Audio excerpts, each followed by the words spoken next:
Hi hello friends, super Kanmani സീരിയലിൻ്റെ latest episode റിവ്യൂയിലേക്ക് എല്ലാവർക്കും സ്വാഗതം. അങ്ങനെ തന്നെ കൃഷും കൺമണിയും കൂടിയും അവിടെ സംസാരിക്കുന്നുണ്ട്. കൃഷ് കൺമണിയെ തടഞ്ഞു നിർത്തുക കേട്ടോ ചെയ്യുന്നത്. എൻ്റെ കൺമണി, നീ പോവണ്ട, ഒന്നുമില്ല, ഒന്നും അവിടെ സംഭവിച്ചിട്ടില്ല.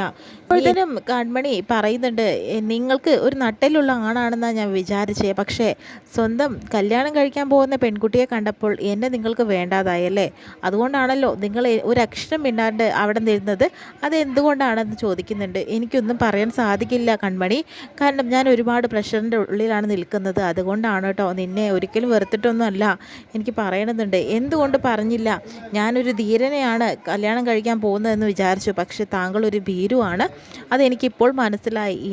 ഇനി നമ്മൾ തമ്മിൽ ഇങ്ങനെ നല്ല രീതിക്ക് നടന്നാൽ ശരിയാവില്ല. അവൾ എന്നെ എന്തൊക്കെ പറഞ്ഞു നിങ്ങൾ കേട്ടതല്ലേ? ഭൂമിയിലേക്ക് താഴ്ന്നു പോകണമെന്നുണ്ടായിരുന്നു എനിക്ക്, പക്ഷേ അതിനും സാധിച്ചില്ല. ഞാൻ അങ്ങനെ നാണം കെട്ട് അവിടെ നിന്നത് നിങ്ങളും കണ്ടതല്ലേ എന്നൊക്കെ പറയുന്നുണ്ട്. എനിക്കൊന്നും ചെയ്യാൻ പറ്റാതെ ഇരുന്നത് കൊണ്ടാണ് കൺമണി അങ്ങനെ സംഭവിച്ചതെന്ന്. നിങ്ങൾ ഇനി ഒരക്ഷരം മിണ്ടണ്ട, എനിക്ക് നിങ്ങളെ കാണുകയും വേണ്ട. പിന്നെ ഈ ഒരു താലിക്ക് ഞാൻ എന്ത് ഉത്തരമാണ് പറയേണ്ടത്? ഒന്നെങ്കിൽ ഇതെനിക്ക് പൊട്ടിച്ചു താ എന്ന് പറയുന്നുണ്ട് കേട്ടോ. കൺമണി, ഞാൻ എന്താ ചെയ്യേണ്ടത്? ഇതെനിക്ക് പൊട്ടിച്ചു താ, അല്ല എനിക്ക് ഒരിക്കലും അത് പൊട്ടിക്കാൻ സാധിക്കില്ല. ഇത് വിട്ട് എന്നെ കുരുക്കിയിരിക്കുകയല്ലേ നിങ്ങൾ എന്നൊക്കെ പറയുന്നുണ്ട് കേട്ടോ. കൺമണി, അങ്ങനെയൊന്നും പറയല്ലേ, ഇനിയൊന്നും പറഞ്ഞിട്ട് കാര്യമില്ല, ഞാൻ പോവുകയാണ്. നിങ്ങൾക്ക് എന്താണോ നട്ടലുയർത്തി സംസാരിക്കാൻ സാധിക്കുന്നത് അന്ന് നോക്കാമെന്ന് പറഞ്ഞിട്ട് പോകുന്നു കേട്ടോ. പക്ഷേ കൺമണിക്കാണെങ്കിലോ നല്ല വയ്യായികയുണ്ട്, അതുകൊണ്ട് തന്നെ തല ചുറ്റി വീഴാനായിട്ട് പോകുന്നു. എന്താ കൺമണി, എന്ത് പറ്റി? വീട് എന്ന് പറയുന്നു. പക്ഷേ കൺമണി കൃഷിയുടെ നെഞ്ചത്തോട്ട് ചായ കേട്ടോ ചെയ്യുന്നത്. കാരണം അവൾക്ക് ഒട്ടും തന്നെ വയ്യ, എനിക്ക് തീരെ വയ്യ എന്ന് പറയുന്നു. കൺമണി കുഴഞ്ഞു വീഴുന്നുണ്ട്. അപ്പോൾ കൃഷി കൺമണി എടുത്തിട്ട് കാറിലേക്ക് ആക്കുന്നു. എന്നിട്ട് വെള്ളമൊക്കെ തളിച്ച് കൺമണിയെ ഉണർത്തുന്നുണ്ട് കേട്ടോ. എന്നിട്ട് കുടിക്കാൻ വെള്ളമൊക്കെ കൊടുക്കുന്നുണ്ട്. കൺമണി ഓക്കെ അല്ലേ, കുഴപ്പമൊന്നും ഇല്ലല്ലോ, നിനക്ക് തീരെ വയ്യ, നീ റെസ്റ്റ് എടുക്കണം, ഞാൻ വീട്ടിൽ പോയി ആക്കി തരാം എന്ന് പറയുന്നു. വീട് എന്ന് പറഞ്ഞിട്ട് കൺമണി അവിടെ നിന്ന് എഴുന്നേറ്റ് പോകുന്നു കേട്ടോ. കൺമണി അവിടെ നിൽക്കുമെന്ന് പറയുമ്പോഴും കൺമണി നിൽക്കാനായിട്ട് ശ്രമിക്കുന്നില്ല. അങ്ങനെ കൺമണി പോവുകയാണ് വിഷമത്തോടു കൂടി. പിന്നീട് കാണിക്കുന്നത് ആൻറ്റിയമ്മയും അതുപോലെ മാനസയാണ് കേട്ടോ. മാനസയാണെങ്കിലോ ആൻറ്റിയമ്മയോട് വിളിച്ച് പറയുന്നുണ്ട്, ആൻറ്റിയമ്മേ, ഇവിടെ പൂരം എന്ന് കേട്ടിട്ടുണ്ടോ? അടിപൊളി പൂരം ഇവിടെ നടന്നു കഴിഞ്ഞു എന്ന് പറയുന്നു. നീ എന്താ മോളെ ഈ പറയുന്നത്? എന്താ പറയുന്നത്? കൺമണി ഇന്ന് ഓഫീസിലേക്ക് വന്നിട്ടുണ്ടായിരുന്നു. അവൾ നല്ല പോലെ ശരിയാക്കി വിട്ടിട്ടുണ്ട് ഞാൻ. അവൾക്ക് തീരെ സുഖമില്ല, അതുകൊണ്ട് തന്നെ അവൾ ലീവ് എടുത്ത് പോവുകയും ചെയ്തു. മാത്രമല്ല അവളുടെ മനസ്സിന് നന്നായിട്ട് തന്നെ മുറിവേറ്റിപ്പിച്ചിട്ടുണ്ട് ഞാനെന്ന് പറയാം കേട്ടോ. എന്താ നീ ചെയ്തത്? ആൻറ്റിയുമാണ് അമ്മയുമാണ്, ആ സ്ഥാനത്ത് ഞാൻ എന്താണ് സംസാരിക്കുക? പക്ഷെ പറയാതിരുന്നിട്ടുണ്ടെങ്കിൽ പ്രശ്നമല്ലേ. പിന്നെ ഞാൻ കൺമണി വരുന്നത് കണ്ടപ്പോഴത്തേനും കൃഷ്ണനെ കെട്ടിപ്പിടിച്ച് ഉമ്മയൊക്കെ കൊടുത്തു ക്യാബിനിൽ ഇരുന്നിട്ടെന്ന് പറയുന്നു. എടി, അത് ഒരു ഓഫീസാണ്, അത് നീ മനസ്സിലാക്കിയില്ലേ എന്ന് ചോദിക്കുന്നുണ്ട്. അതൊക്കെ മനസ്സിലായി ആൻറ്റിയമ്മയെ, പക്ഷേ അവളുടെ മുന്നിൽ ഇങ്ങനെ ചെയ്തേ പറ്റുള്ളൂ, അങ്ങനെ എനിക്ക് പിടിച്ചു നിൽക്കാനായിട്ട് സാധിക്കുള്ളൂ എന്ന് പറയുന്നുണ്ട്. നീ ഭയങ്കര തന്നെയാണ് മനസ്സേ. ആൻറ്റിയമ്മ കണ്ടോ, ഇതൊക്കെ ചെറിയ സാമ്പിളാണ്. അവളുടെ രണ്ട് കൈ ഞാൻ മുറുക്കി കെട്ടിയ പോലെയാണ് അവളോട് സംസാരിച്ച്. ഒരക്ഷരം അവൾ തിരിച്ചു പറയാൻ അവൾക്ക് സാധിച്ചില്ല. മനസ്സ് ഭയങ്കരമായി മുറിവേറ്റിട്ടുണ്ട്. ഇനി അവൾ പോട്ടെ എന്ന് പറയുന്നു കേട്ടോ.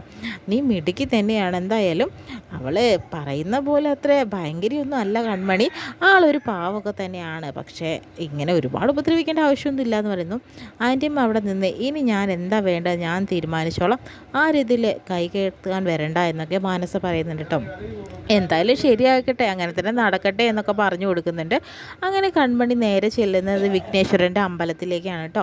അങ്ങനെ ഒരുപാട് മനസ്സുരുകി കൺമണി പ്രാർത്ഥിക്കുന്നുണ്ട്. എന്തിനാ വിഘ്നേശ്വര നീ എനിക്ക് ഈ വിധി തന്നത്?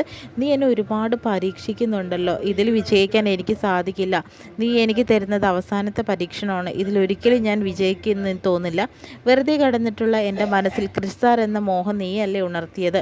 അത് കാരണമാണ് ഇന്ന് എനിക്ക് ഈ വേദനകളെല്ലാം സഹിക്കേണ്ടി വന്നത്. ഞാൻ എന്ത് തെറ്റാണ് ചെയ്തത്? മാത്രമല്ല ആഗ്രഹിക്കേണ്ട സമയത്തൊന്നും തന്നെ ആഗ്രഹിക്കേണ്ട കാര്യങ്ങൾ ഒന്നും ഞാൻ ആഗ്രഹിച്ചിട്ടില്ല. ഇപ്പോഴാണെങ്കിലോ മനസ്സിൽ ക്രിസ്താറിൻ്റെ മോഹങ്ങൾ മാത്രം. അയാൾ എന്നോട് എന്തൊക്കെയാണോ പറഞ്ഞത്? മാത്രമല്ല പ്രണയാഭ്യർത്ഥനയല്ല അദ്ദേഹം നടത്തിയിരിക്കുന്നത്, എന്നോട് വിവാഹാഭ്യർത്ഥനയാണ്. അതുകൊണ്ടാണ് ഞാൻ അദ്ദേഹം വിവാഹം കഴിക്കാമെന്ന് വിചാരിച്ചത്. ഒന്നും എനിക്ക് വേണ്ടായിരുന്നു, സാറിൻ്റെ സ്നേഹം ഒഴിച്ച്. അതുകൊണ്ടാണ് അദ്ദേഹമായിട്ട് ഞാൻ അടുത്തത്. നീയല്ല എല്ലാത്തിനും കൂട്ടുനിന്നത്.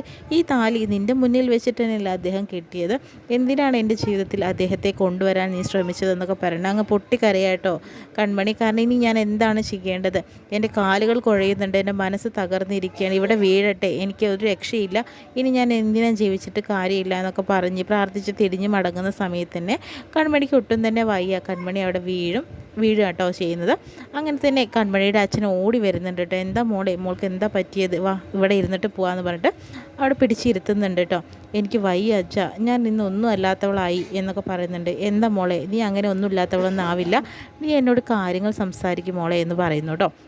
അച്ഛാ വേറെ ഒന്നുമല്ല, അലികയിൽ എന്തൊക്കെയാണ് ഞാൻ വിചാരിച്ചു, പക്ഷേ ഇന്ന് ഞാൻ ആരും അല്ലാത്തപ്പോൾ ആയി എന്നൊക്കെ പറയുന്നു കേട്ടോ. അപ്പോഴത്തേനും വിഷമിക്കേണ്ട കാര്യമൊന്നുമില്ല, ഞാൻ പറഞ്ഞതല്ലേ മോളെ, നമ്മൾ ആഗ്രഹിക്കുന്നതൊന്നും നമുക്ക് ചിലപ്പോൾ കിട്ടിയെന്ന് വരില്ല, നമ്മളെല്ലാം തന്നെ ജോലിക്കാരാണ്, അതിൻ്റെ മോൾ ആലോചിക്കണം, എന്നിട്ട് വേണം പെരുമാറാൻ, ഇത് നിൻ്റെ തെറ്റല്ലേ മോളെ എന്നൊക്കെ കൺമണിയോട് അച്ഛൻ പറയുന്നുണ്ട് കേട്ടോ. ആ സമയത്താണ് കൺമണി എടുത്തിരിക്കുന്ന സമയത്ത് തന്നെയാണ് അച്ഛൻ്റെ ഫോണിലേക്ക് ധനലക്ഷ്മി വിളിക്കുന്നുണ്ട്. നിങ്ങൾ എവിടെയാണ് ഇരിക്കുന്നത്, നിങ്ങൾ എവിടേക്കാണ് പോയതെന്ന് ചോദിക്കുന്നത്. അത് മോളെ, ഞാൻ അമ്പലത്തിലേക്ക് വരുന്നത്, ഇവിടെ ഇരിക്കാനല്ലേ നിങ്ങളോട് പറഞ്ഞത്, ഒരു കാരണവരായിട്ട് തന്നെ നിങ്ങൾ അതും കേട്ടില്ല, എന്നിട്ട് എങ്ങോട്ടോ തെണ്ടിത്തിരിഞ്ഞ് നടക്കുകയാണല്ലേ, എന്ന് എത്രയും പെട്ടെന്ന് ഇങ്ങോട്ട് വന്നേ, ആ വരുണിൻ്റെ അച്ഛനും അതുപോലെ തന്നെ അമ്മാവനൊക്കെ വന്നിട്ടുണ്ട്, പെട്ടെന്നൊന്ന് വായു എന്ന് പറയിപ്പിക്കാൻ നിൽക്കല്ലേ, വായു എന്ന് പറയുന്നു കേട്ടോ. അങ്ങനെ ഫോൺ കട്ട് ചെയ്യുന്നു. എന്നിട്ട് കൺമണി ചോദിക്കുന്നുണ്ട്, എന്താ അച്ഛാ? അത് കൺമണി അത് വരുണിൻ്റെ വീട്ടുകാരൊക്കെ വന്നിട്ടുണ്ട്, അവർ അങ്ങോട്ട് ചെല്ലാനായിട്ട് പറയുന്നു എന്ന് പറയുന്നു കേട്ടോ. അമ്മ വിഷമത്തോടുകൂടി കല്യാണം ഉറപ്പിക്കാൻ വേണ്ടിയിട്ടാണെന്നൊക്കെ പറയുമ്പോൾ കൺമണി ആകെ വിഷമത്തോട് നിൽക്കുക കേട്ടോ ചെയ്യുന്നത്. എന്ത് ചെയ്യാനാ മോളെ, നമുക്ക് പോവാമെന്ന് പറയുന്നു. പിന്നീട് കൃഷിനെയും അതുപോലെ മഹിയാണ് കേട്ടോ കാണിക്കുന്നത്. അപ്പോൾ മഹിയോട് കൃഷി പറയുന്നുണ്ട്, എന്ത് ചെയ്യാനാണ് മഹി, ആകെ പ്രശ്നത്തിലായി. കാരണം അവൾ എന്നെ വിശ്വസിക്കുന്ന പോലെ ആൻറ്റിയമ്മ പറഞ്ഞിട്ടുണ്ടായിരുന്നു, അവർ ആത്മഹത്യ ചെയ്യും കൺമണിയെ ഞാൻ വിവാഹം കഴിച്ചാലെന്നും, മാനസികമായിട്ടുള്ള കല്യാണം നടത്തിയില്ലെങ്കിൽ എന്നൊക്കെ പറഞ്ഞതുകൊണ്ട് മാത്രമാണ് ഞാൻ മനസ്സ് എന്ത് പറഞ്ഞാലും ഞാൻ അംഗീകരിക്കുന്നത്. പക്ഷേ അത് കൺമണി ഒരുപാട് വിഷമത്തിലാക്കി. കാരണം കൺമണി അവിടെ നിന്ന് വിഷമത്തോടു കൂടി ഇറങ്ങിപ്പോണതാട്ടോ ഞാൻ കണ്ടത്. അവൾ എത്ര വിഷമിച്ചു എന്ന് പറയുന്നു കേട്ടോ. അപ്പം തന്നെ മഹി ചോദിക്കുന്നുണ്ട്, എന്തിനാണ് ആ ആൻറ്റിയമ്മയുടെ വാക്കുകൾ നീ കേൾക്കാൻ നിൽക്കുന്നത്, അവർ ആത്മഹത്യയൊക്കെ ചെയ്യും പറഞ്ഞാൽ അത് ചെയ്യും മഹി എന്ന് പറയുന്നു. അവരവരുടെ ജീവിതം വരെ വേണ്ടാന്ന് വെച്ച ഒരാളാണ് വാശിപ്പുറത്ത്, അതുകൊണ്ട് ഇതും കൂടി ചെയ്യുന്ന എനിക്ക് ഉറപ്പുണ്ടെന്ന് പറയുന്നു. എന്താടാ, അവർ പോവുകയാണെങ്കിൽ പോട്ടടാ, ഇത്രയും കാലം ജീവിച്ചില്ലേ, പിന്നെ നിൻ്റെ ജീവിതം എന്തിനാടാ നീ കളയുന്നത്, ഞാനൊക്കെ ആയി നോക്കണം, എൻ്റെ ജീവിതം തകർക്കാൻ വന്നവരെ ഒന്നും ഞാൻ മൈൻഡ് ചെയ്യുക കൂടിയില്ല, അവർക്ക് ആത്മഹത്യ ചെയ്യാൻ നിൽക്കുകയാണെന്ന് പറഞ്ഞാൽ ഒരു കയറങ്ങ് വാങ്ങിക്കൊടുക്കും, അവരങ്ങ് ചെയ്യട്ടെ എന്ന് പറഞ്ഞിട്ട് എന്തിനാ നീ വെറുതെ ആ പാവം പെൺകുട്ടിയുടെ ജീവിതം തകർക്കാൻ പോയത്, നിനക്കല്ലേ സ്നേഹമാണ്, മനസ്സ് കൊണ്ടാണ് സ്നേഹം, ശരീരം കൊണ്ടല്ല എന്നൊക്കെ നീ വലിയ വീമ്പളക്കിയെന്നല്ലോ. ആ പാവം പെൺകുട്ടിയുടെ മനസ്സിൽ ഒരുപാട് സ്നേഹം ഉണർത്തിയിട്ട് നീ എന്തായി ഇപ്പോൾ ചെയ്തത്, അവളെ വേണ്ടാന്ന് വെച്ചിട്ട് പോയില്ലേ എന്നൊക്കെ ചോദിക്കാട്ടോ ചെയ്യുന്നത്. നീ ആണത്തുള്ള മനുഷ്യനാണോ, ഇങ്ങനെ ാണോ ചെയ്യേണ്ടത്, മാനസിക നിനക്ക് വേണ്ടെങ്കിൽ അങ്ങ് ഉപേക്ഷിച്ച് കൺമണി സ്വീകരിച്ചൂടെ, നിൻ്റെ സ്ഥാനത്ത് ഞാനാണെങ്കിൽ അങ്ങനെ തന്നെയല്ലേ ചെയ്യുള്ളൂ എന്ന് പറയുന്നു.